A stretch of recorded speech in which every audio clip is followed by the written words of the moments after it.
اعوذ باللہ من الشیطان الرجیم بسم اللہ الرحمن الرحیم رب اشرح لی صدری ویسر لی امری واحلل عقدۃ من لسانی یفقہوا قولی۔ منتخب احادیث اکرام مسلمانوں کے حقوق کے بارے میں حضرت ابو ہریرہ رضی اللہ عنہ روایت کرتے ہیں کہ رسول اللہ صلی اللہ علیہ وسلم نے ارشاد فرمایا، جس کو ہدیے کے طور پر خوشبودار پھول پیش کیا جائے تو اسے چاہیے کہ وہ اسے رد نہ کرے، کیونکہ وہ بہت ہلکی اور کم قیمت کی چیز ہے اور اس کی خوشبو بھی اچھی ہوتی ہے۔ مسلم شریف۔ فائدہ: پھول جیسی کم قیمت چیز قبول کرنے سے اگر انکار کیا جائے تو اس کا بھی اندیشہ ہے کہ پیش کرنے والے کو خیال ہو کہ میری چیز کم قیمت ہونے کی وجہ سے قبول نہیں کی گئی اور اس سے اس کی دل شکنی ہو۔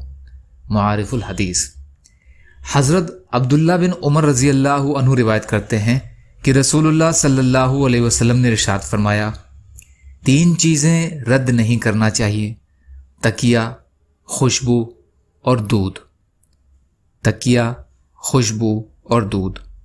ترمذی۔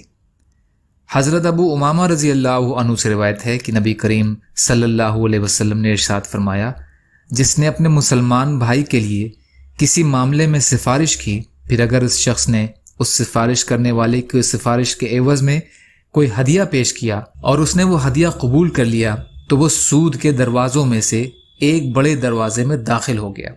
ابو داؤد۔ فائدہ: اس کو سود سے اس اعتبار سے فرمایا گیا ہے کہ وہ سفارش کرنے والے کو بغیر کسی عوض کے حاصل ہوا ہے۔ مظاہر حق۔ یا اللہ ہم سب کو کہنے سننے سے زیادہ عمل کی توفیق عطا فرما۔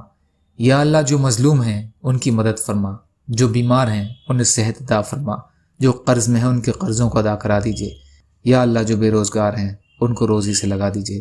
یا اللہ ہم سب کو صبر کرنے والا، شکر کرنے والا اور اچھی طرح عبادت کرنے والا بنائیے۔